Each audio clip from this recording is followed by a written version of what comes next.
Hey, everybody. It's Wednesday, which means it's Building Wins Live Special Edition. Thanks for stopping in. Share this out to all your friends and neighbors and all you people in the world of the post frame building, which is what we're going to talk about today. We got a really special guest, Mike Mobb with Hanson Buildings, better known as the the pole barn guru. So I'm going to jump over here and do our quick bumper and then get Mike on because you do not hold up the guru.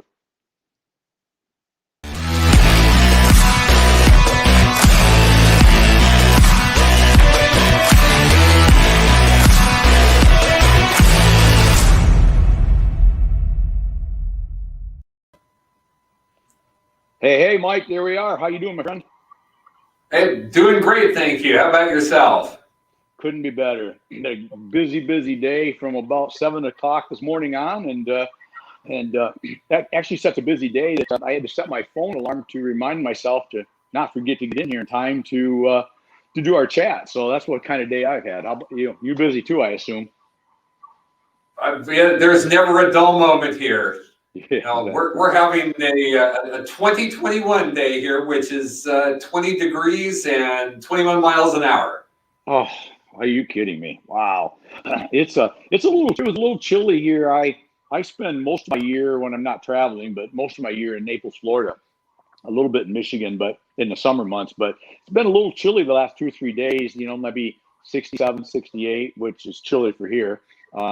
But back in the high 70s and 80s the rest of the week, so life is still good. So yeah, well, it's gonna even out with us next week, where it's supposed to be about 20 below with wind chills to 50 below. Oh, stop! Oh man. Hey, a good buddy of ours, Zach Biggie, just popped up. I don't know if you can see the screen comments on your side or not, Mike. Yeah. Remember Zach Biggie from? He would have called on you years ago from Marco Industries, probably. We've used and continue to use a lot of Marco products. And the quality is great, service is fabulous. Can't ask for much more than that. Oh, awesome. Well, when I was telling Zach, he's a good buddy of mine, and that you were going to be on, I was going to be on your show later today, and we were going to be on together. And he said, make sure to tell you hi. He remembers you well. So, so before we even get started anymore, Mike, what I like to do is, give me 2 or 3 of the W's, right? Who, where, why, when. Who is Mike, and who and what is the pole barn guru, and just give us a little history of who Mike is. Well, I appreciate that. Actually, I went to school to be an architect. Went to University of Idaho, and I found out when I was there that my professors and I had a little different viewpoint of the world. They were really excited about building monuments to themselves. And I was a lot more interested in let's find a way to do practical buildings for practical people. So in architecture school being an interesting thing, I was one of 253 or 54 students entering the freshman class, of which 2 of them graduated and became architects. So there's a lot of fallout along the way. But anyhow, architecture school was not a fit, and I left school and went back to work for a framing contractor that I had done some work for before. And it didn't take me very long to remember why it was that I used to work for him instead of continued to work for him. And one of my friends was working for a prefab truss company in Spokane, and he said, yeah, come down and talk to these guys. So I said, oh, okay. So one morning on break, I went down and talked to them a little bit. And they go, well, when can you start working? I said, well, when would you like me to start? And they said, well, how about now? I thought, well, can you give me till lunchtime? I have to quit the job I have. And so I went and broke the bad news to Blaine, and he tried to charge me for a shovel, which that was his infamous thing, was everybody that left got charged for a shovel. Wow. So I went to work for them as a sawyer, cutting truss components. And they had a program there for the sawyers where when you got to 1,000 boards cut in a day, if the shift wasn't over, well, you could go home and they'd pay you for the whole day. And my dad and my uncles were framing contractors, and we were brought up that if starting time was at 7 o'clock, you were working. Didn't mean you showed up at 7 and hitched up the pants and had a few cups of coffee and rolled out the cords. It means you were working. So I started to get into the cutting components thing, and break time came in the morning. It's like, well, I don't need a break, so I just kept going. Lunchtime came, and I could whiff down my sandwich in 5 minutes, and I was back to work. I figured these people are paying me for 8 hours of work. They're going to get 8 hours of work out of me. So after about 2.5 weeks of that, one of the owners came to me and he goes, well, we have an opportunity here for you. He goes, we've got another plant that's 30 miles away in Coeur d'Alene. Well, I was living in Coeur d'Alene and commuting to Spokane already. And he goes, well, you can go to our plant in Coeur d'Alene and work in the shop, and we'll give you a chance to work into the office in truss sales. And I said, well, what's the other option? He goes, well, you can stay here, and the other 2 sawyers are going to kill you because you're cutting 1,000 boards by noon and you just keep working.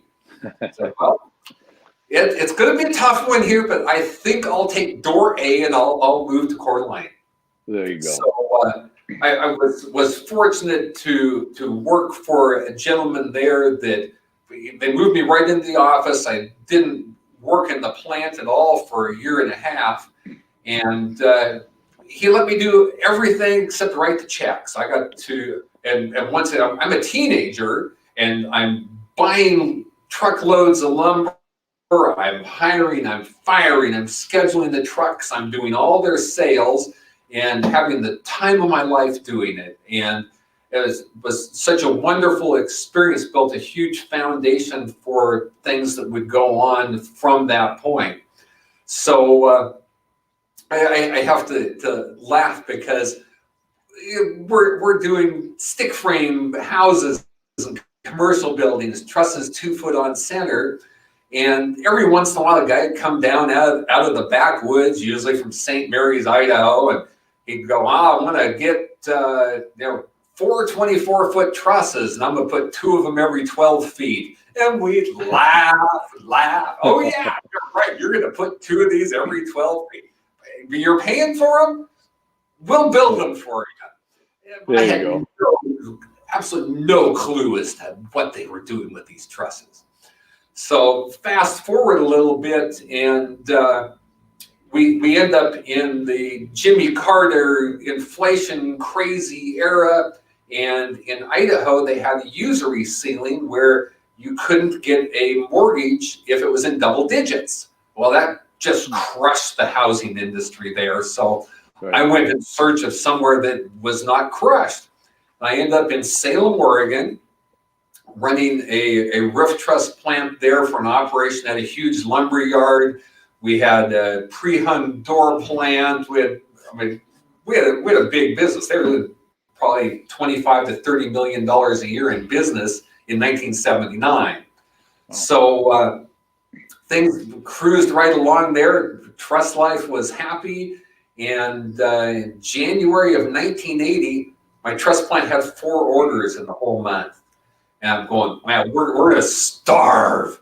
Yeah. And so I'm looking at these orders, and I'm going, there's one thing that is common about all 4 of these is they were all for pole buildings. I'm going, these guys know something we don't know.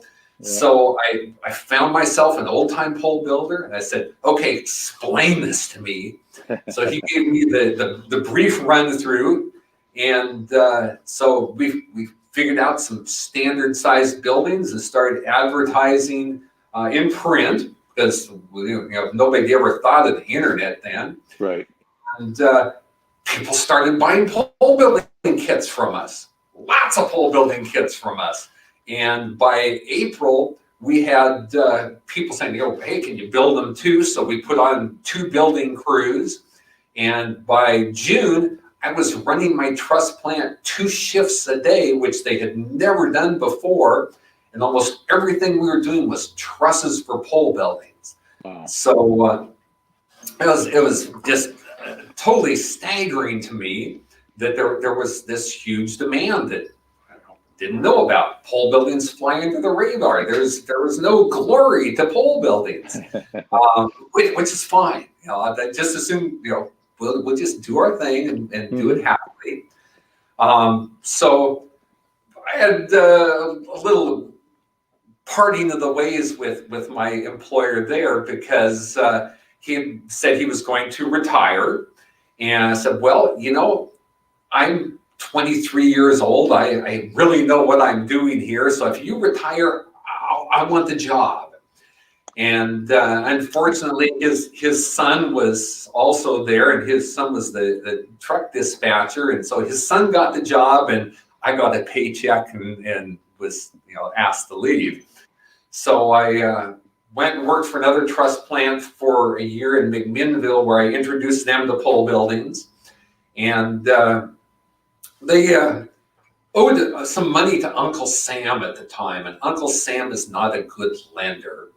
So after every other phone call, finally was Uncle looking for more money, and they decided to close the business down. And I'm thinking, I can't be any more inept than the people I have worked for.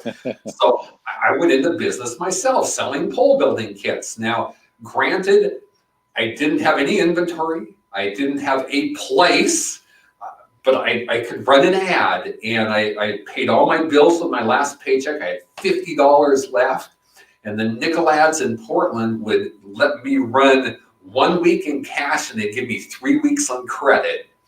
So when I went out the first week, sold 3 building kits, got the down payments. I had a friend that was a realtor that found me property I could rent for $400 a month, that little stick frame garage on it. I was on highway frontage, and so I had a place, and one of the local car dealers had, they'd ordered in a delivery truck for one of the local lumber yards. Well, the local lumber yard didn't need the truck anymore, so they financed me on the truck, and I was in business. Wow. First year was a little interesting. I was the only employee and a truck driver, and my 20 by 40 garage, I could build trusses up to 40 feet long in this garage. So I'm building my own trusses. Couldn't afford a forklift, so I would drive to the Georgia Pacific Distribution Center or those sawmills to pick up lumber, bring it back, dump it off the truck, reload it on by hand, and go make deliveries. And so my phone was set up where there was a buzzer on it, so if I was out putting a load together, that the phone would buzz, and I'd run into the office and pick up the phone, and people go, God, things must just be busy there, because every time you pick up the phone, you're out of breath. Well, yeah, because I ran half a football field because of the phone. But you do what you have to do. And so I could load the truck up at night and get up and take off at 1 o'clock in the morning and be in Walla Walla, Washington at sunrise and deliver a building or two and be back in the office by mid-morning and talk to people all day long and keep repeating it. So that that first 12 months, it built a lot of character. But in spite of all that, I actually did almost $500,000 in 1980 dollars worth of pole building kits. And it just took off from there. So I owned that business until 1989. We did 6,600 building kits in 13 states in that time span. And sold the business to a gentleman who still owns it. In fact, he still has several of his employees or people that I hired over 30 years ago. So I had some great people that worked for me.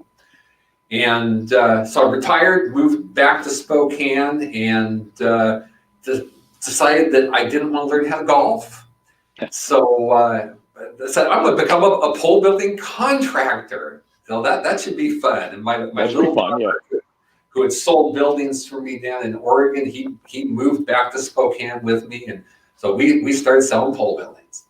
And the first year we sold just a little under 100 buildings, and we had crews putting them up, and it was going pretty good. And the next year we did several hundred buildings, and by that point in time we're thinking, we need to expand a little bit. So we opened up our own lumber yard, our own truss plant, and it was off to the races. My brother did end up going back to school to get his planning degree, and at one time there, we ended up, I had 35 crews building buildings in 6 states, and that's why the hair is real thin and the forehead is real flat from beating your head against the wall. And we had some great building crews. We seriously did. But even the best of them, about once a year, they would somehow just lose sight of things, and they would have a building where, why is it that everything went wrong on this building? They just it happened. Eric asked, well, what's the biggest pole building I've done? 54,000 square feet. It's in Yelm, Washington. It's the stock auction yard there.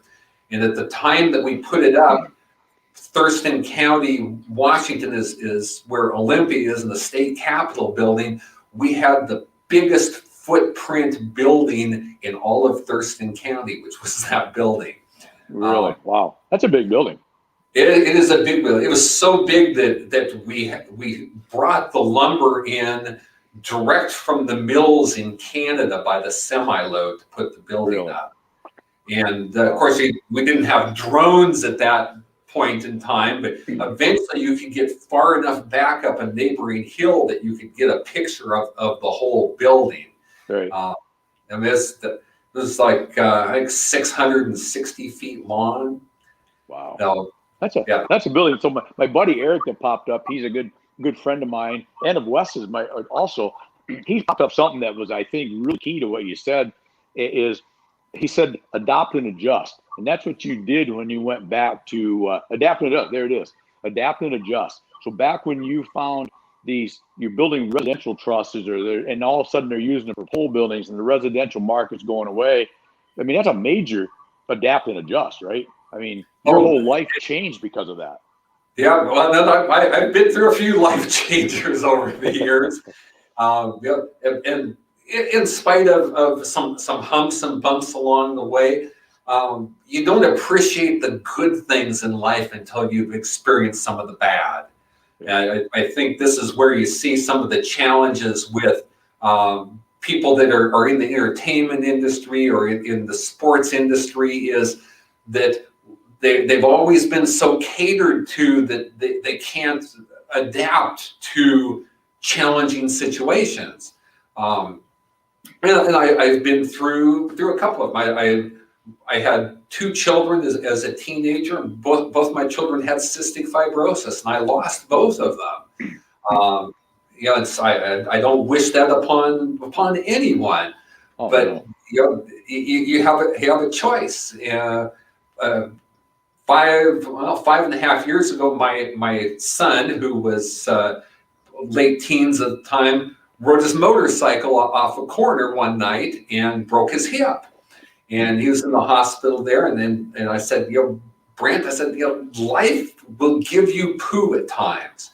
And you have some choices. You can either wallow in the poo, or you can paint with the poo. And I choose to paint, and I hope you do too. I got to write that down. Wallow in the poo or paint with the poo. Yeah. I love that one. And and Addie, that 6 weeks after my son's accident, his stepmother, my lovely bride of now 21 years, she and I have motorcycles, and we rode back and forth between our house outside of Spokane and where she was from, which is Browns Valley, Minnesota.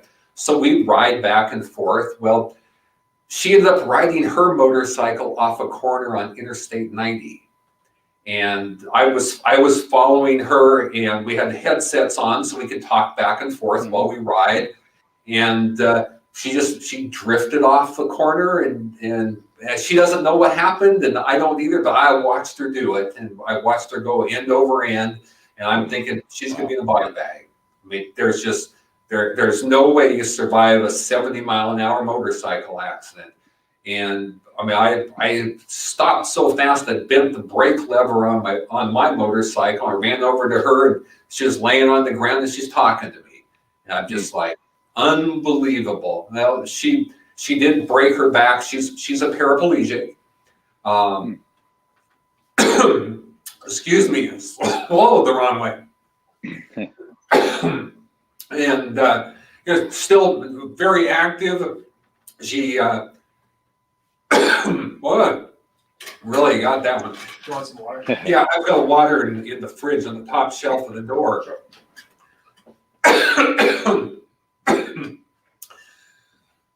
Yeah, he probably is the greatest nut and bolt salesman ever. We'll give him that one. That's right. Well, let's hoping that the water gets here quick so I can. We've never had that happen yet. Judy still, she edits all my blogs. I write blog articles 4 days a week. And then on Mondays, I do a Ask the Pole Barn Guru, where I'll answer 3 questions for people that they've sent in over the previous week. And so as she does all my editing for me. She converts things to what she calls Mike speak to be English, because I tend to be very brief. Oh yeah, this will work. The infamous red Solo Cup. Oh yes, much better. There you go. So with your lovely wife that does that. So again, you talk about making lemonade out of lemons or whatever that happened, but again, she's actively involved in the day-to-day operations and helping you and helping herself. So it's nobody sat and wallowed in the poo over that again, right? Oh no, and she is truly an inspiration to me with all the things she does. Now she's got a 4-wheel drive Chevrolet pickup that gull wings, and it's got a platform on it that comes out and lowers down, and she backs her power chair onto it, and picks her up and closes her down. Away she goes. She runs a nonprofit that she started that provides these American Girl type dolls for children that are hospitalized long term, that have serious issues. So she's donated hundreds of these dolls and changes of clothes for them, and she has a frame where she makes lap quilts for people in the nursing home in town, and she crochets blankets for the newborns in the hospital. So she's always going. So my question with all that is, what do you and her do in your spare time? Well, in our spare time, we have done some traveling to interesting places.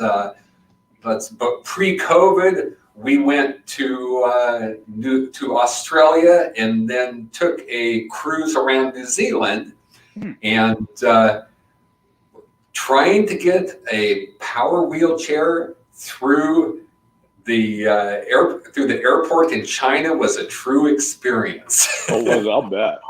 I mean, it finally came down to me being able to poke through on my cell phone enough to find that any flights that are in or out of the United States that U.S. standards have to be adhered to, and they had to accommodate her, but they made us transfer her out of her power chair because they had to weigh the chair.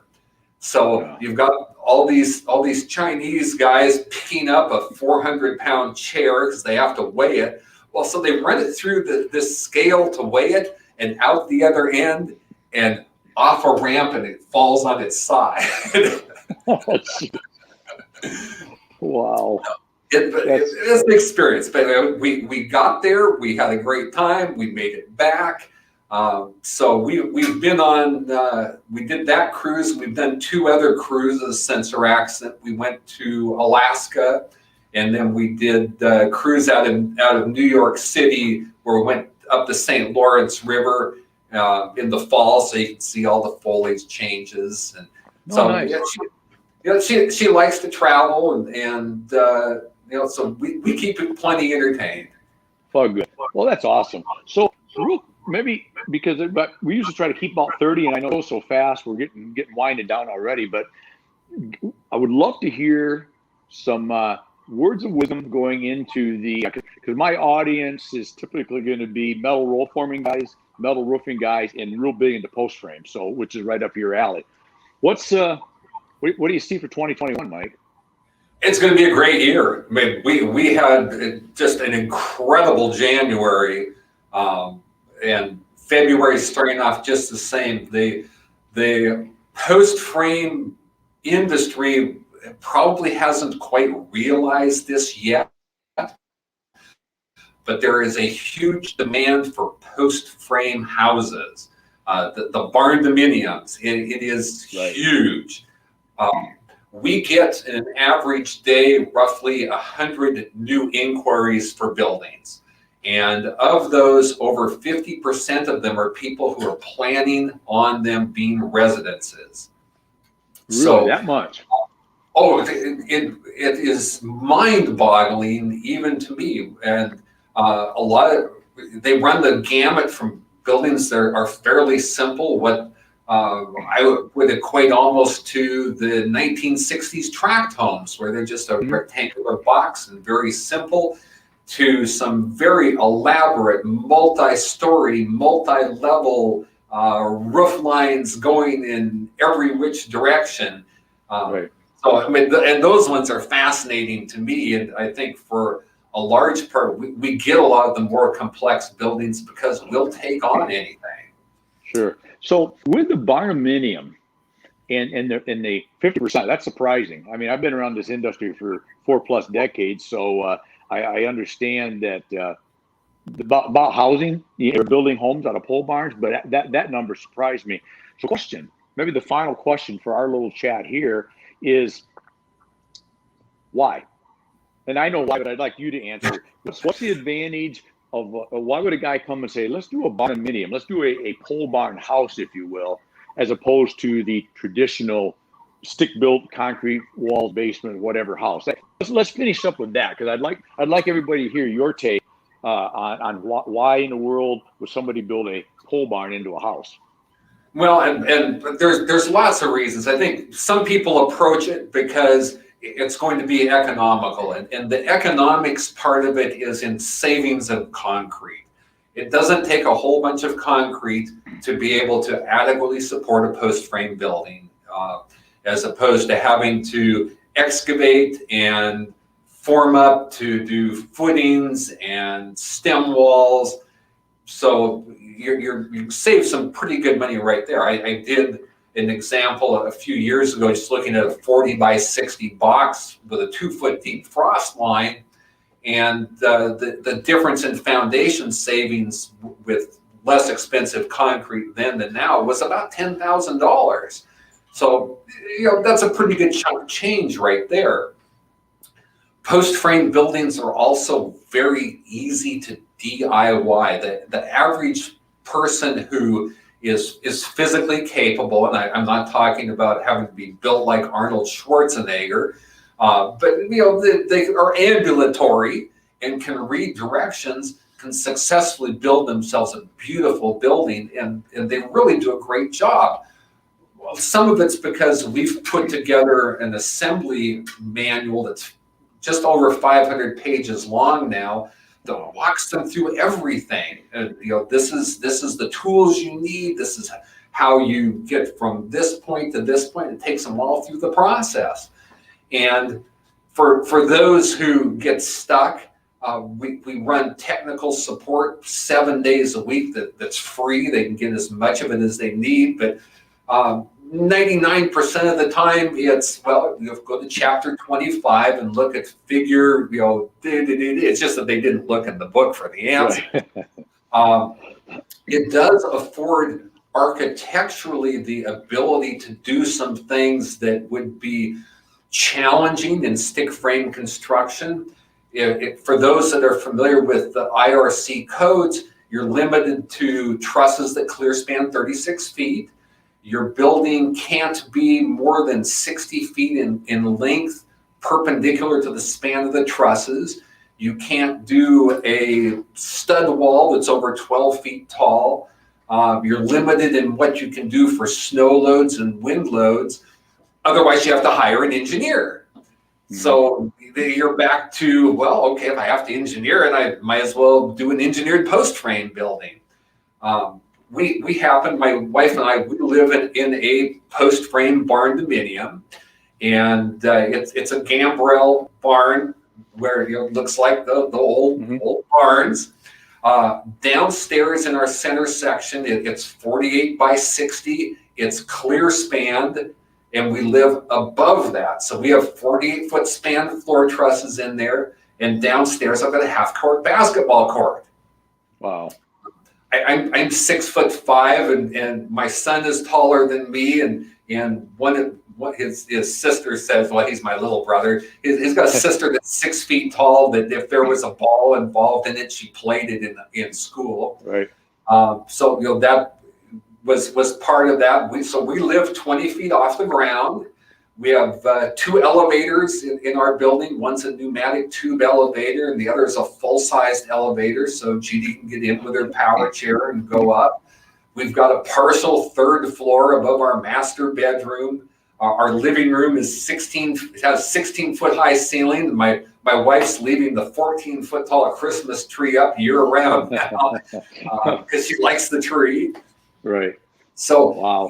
You can do some just incredibly unique things with them. So I tell people your only limitation really is your budget, your imagination, and your available space. And outside of that is, if it can structurally be done, we'll figure out how to do it for you. Love it. Love it. Well, listen, Mike, I'm going to get us out of here in a minute. This has been a great quick chat. And you know what? We'll touch base, and maybe sometime in a few months we'll do this again and wander into some other discussions, because very enlightening. Oh, I would love to. I mean, there's just there is so much to talk about, and we've hardly scraped the surface. Exactly. And I'm looking forward to you being the guest on our podcast too. So we'll have. Yeah, it's funny. Yeah, we're gonna get out of here, and for anybody that's watching now, or most that'll pick it up on replay, I'm going to be Mike's guest as soon as we're done here. We're going to go to a different platform, and we're going to chat on his podcast. So you'll either get just enough or way too much of Randy and Mike today, but either way. But Mike, thank you very much. I appreciate you being here. It's been incredible. And if you want to sit in the green room for a minute, Wes will pop you back over there, and we'll come back and chat and figure out our after show podcast with you, if that's okay with you. Yep, sounds like a great plan. Thank you, my friend. I appreciate it. Mike, the Pole Barn Guru. I hope you found that as entertaining as I did. I knew it would be good, but I may have him back several times, because I can tell we can go into a lot of very interesting things. But anyway, share this out. Watch replay. Any comments, I'll try to answer any comments that I didn't get to today, but appreciate the support. And this was a Building Wins Live special edition, and we're going to do another one tomorrow, and you're going to love this one tomorrow. This is a little different time also. Tomorrow we're 10:30 a.m. Eastern time, Facebook and YouTube. And tomorrow we're going to talk LinkedIn, where we've got a great guy, Brett Williams, there he is right there. Brett is a marketing and LinkedIn guru. And he's going to do some we're going to have some really good discussion on how to use LinkedIn as really my favorite B2B platform. And we're going to chat about how to use it, what not to do, the good things to do. And I think it's going to be a great conversation. You'll love Brett. He's got several shows of his own that he does. The guy's I would call him a LinkedIn guru too. He's very good. You'll enjoy the guy. So tomorrow, 10:30 a.m. Eastern. That's it for today. Remember, live it, love it, own it. And we'll see you tomorrow with Brett Williams, 10:30 a.m. Thanks, y'all. Cheers.